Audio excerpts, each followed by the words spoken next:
wabarakatuh. Selamat pagi anak-anak. Gimana kabarnya hari ini? Alhamdulillah jika semuanya baik. Sebelum memulai pembelajaran, alangkah lebih baiknya kita berdoa terlebih dahulu supaya diberi kelancaran dan kemudahan oleh Allah Subhanahu wa taala. Silahkan untuk ketua kelasnya dipimpin doanya.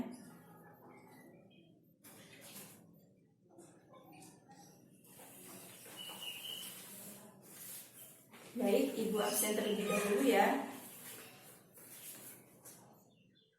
Siapa yang tidak masuk hari ini? Tidak ada? Alhamdulillah jika tidak ada. Ibu mulai ya anak-anak. Pagi hari ini kita akan mempelajari atau membahas tentang materi yang sangat menarik. Siapa yang tahu materi apa yang akan kita bahas hari ini? Ayo, siapa yang tahu? Ya? Amin? Evolusi? Ya, benar sekali. Hari ini kita akan membahas tentang evolusi, di mana tujuan pembelajaran hari ini yaitu agar kalian memahami tentang pengertian evolusi dan perbedaan teori Lamarck dan Darwin dari evolusi. Seperti itu. Baik, Ibu mulai ya. Oke, yang pertama yaitu pengertian evolusi. Siapa yang tahu pengertian evolusi? Yang belajar tadi malam pasti tahu pengertian evolusi itu apa. Ya, ayo.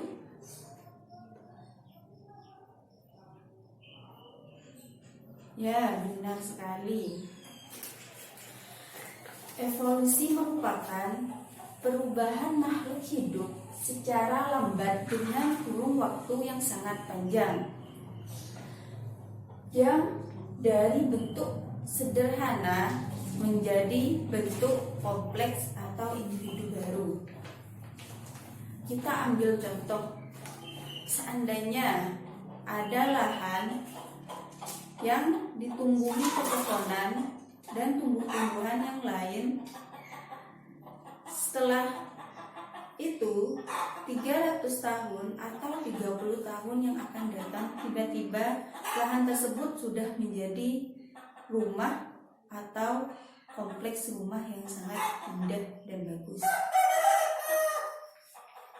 Nah, perubahan itu sangat membutuhkan waktu yang lama dan bertahap. Tidak mungkin kan yang awalnya lahan yang ditumbuhi pepohonan dan tumbuh-tumbuhan tiba-tiba menjadi rumah atau kompleks yang bagus. Tidak mungkin kan? Nah, sama seperti evolusi. Evolusi membutuhkan waktu yang panjang dan bertahap, tidak langsung seperti itu. Bagaimana? Dari pengertian evolusi, apakah ada yang belum paham? Baik, kalau sudah paham, kita lanjut ke materi yang selanjutnya. Bu Guru di sini akan membahas perbedaan teori Lamarck dan teori Darwin. Di sini saya mempunyai dua gambar jerapah yang berbeda dari teori Lamarck dan teori Darwin, di mana teori Darwin di sini mengatakan bahwa jerapah mempunyai dua jenis variasi. Yang pertama, jerapah yang berleher pendek dan jerapah yang berleher panjang. Lalu pada suatu hari, tanaman yang pendek-pendek yang ada di bawah itu sudah tidak ada. Hanya adanya yaitu pepohonan atau tumbuhan yang tinggi-tinggi. Sedangkan jerapah ini pemakan tumbuh-tumbuhan seperti itu.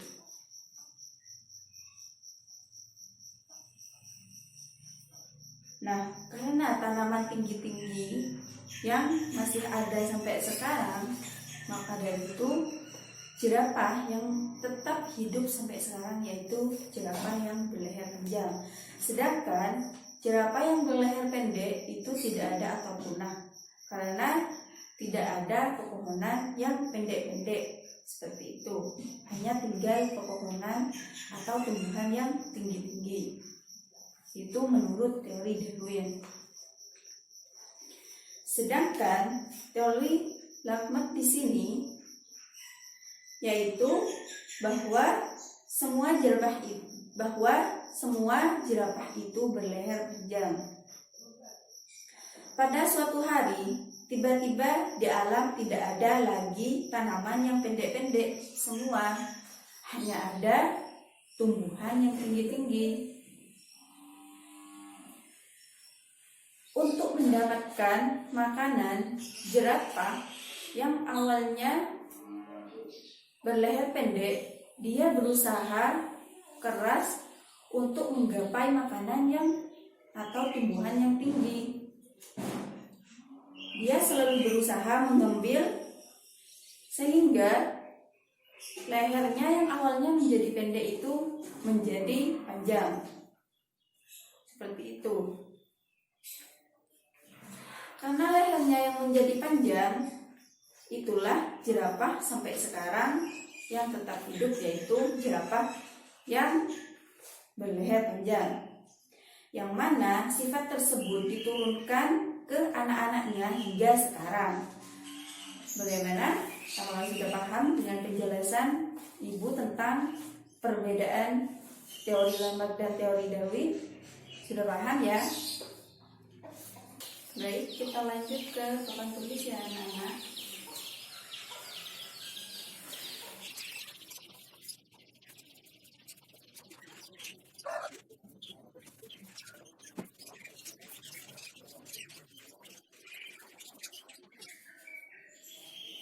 Mohon tidak rame ya anak-anak ya.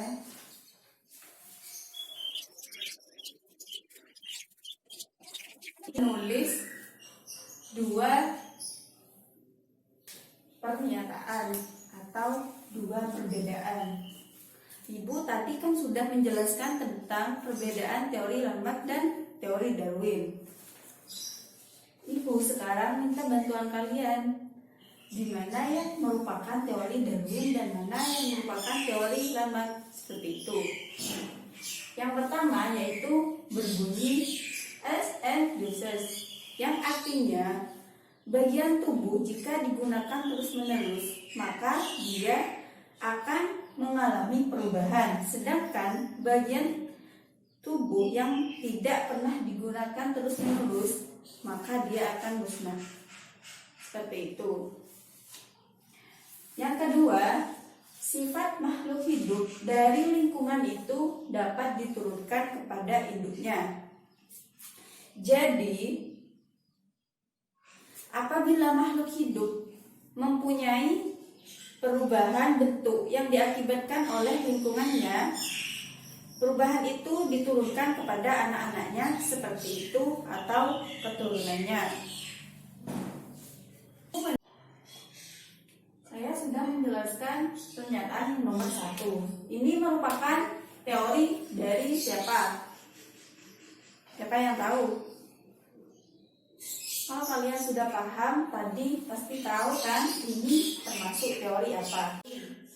Ini adalah teori. Ibu lanjut ke pernyataan yang kedua, yaitu yang pertama, spesies yang ada sekarang berasal dari spesies yang lalu. Dan yang kedua, evolusi terjadi melalui seleksi alam. Pernyataan tersebut termasuk teori siapa? Teori Darwin? Ya, benar sekali. Ini termasuk teori Darwin.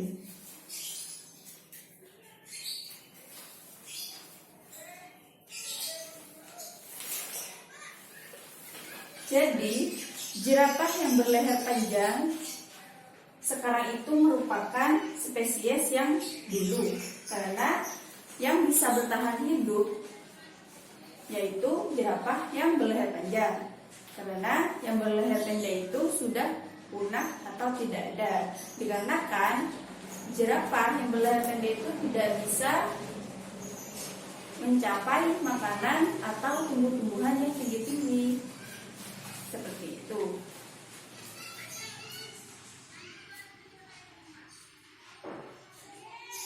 Apakah sudah paham dengan perbedaan teori Darwin dan teori Lamarck yang sudah Ibu jelaskan? Sudah paham? Baik, sekarang kalian membentuk kelompok untuk 2 kelompok ya.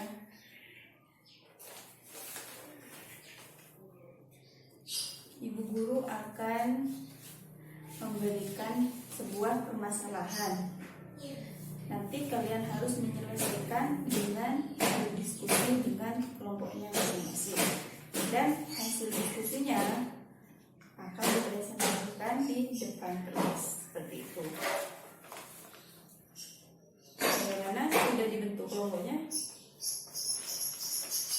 Oke, Ibu akan membaca permasalahannya. Jadi, pada suatu hari di kota ada 2 jenis kupu-kupu, yaitu kupu-kupu putih dan kupu-kupu hitam.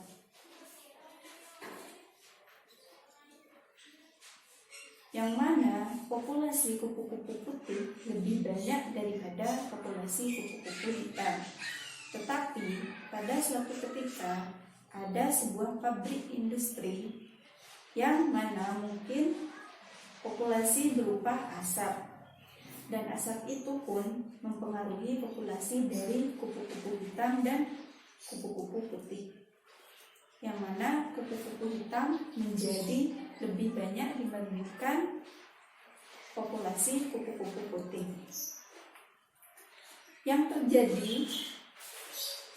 yang tadinya kupu-kupu putih banyak, sekarang kupu-kupu putih yang menjadi sedikit. Apa yang terjadi kepada kupu-kupu putih dan kupu-kupu hitam? Apakah itu akibat dari evolusi? Jika iya, kenapa? Dan jika tidak, kenapa? Silakan kalian berdiskusi dengan kelompoknya masing-masing. Ibu beri waktu 10 menit untuk berdiskusi. Oke, Ibu rasa sudah cukup waktunya untuk berdiskusi selama 10 menit. Apakah sudah selesai? Baik. Ibu minta siapa yang mau maju kelompoknya untuk menjelaskan atau mencari jawaban dari permasalahan yang Ibu kasih ke kalian. Kelompok 1, ayo maju.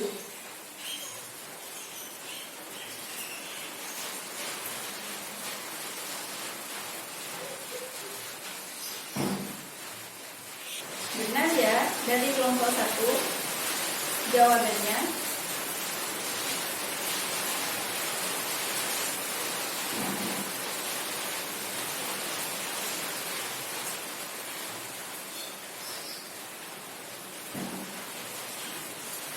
Oke, benar ya, dari kelompok 1 jawabannya, di mana bahwa kupu-kupu itu mengalami evolusi yang didasari oleh teori Darwin, yaitu seleksi alam, yang mana kupu-kupu putih itu mengalami kepunahan akibat adanya asap hitam.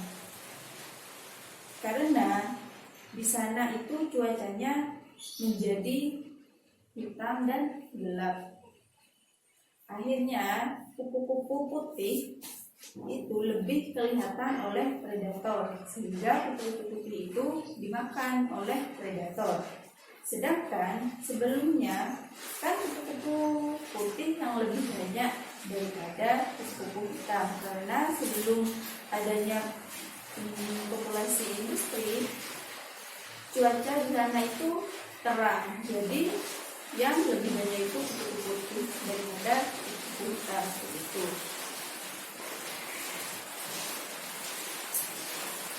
Apakah sudah paham dengan permasalahan yang dibahas tadi? Baik, kalau sudah paham, silakan hasil diskusi kalian dikumpulkan ke depan. Ibu rasa waktunya sudah cukup ya sampai di sini.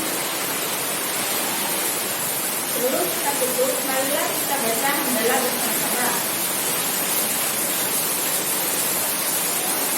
Baik.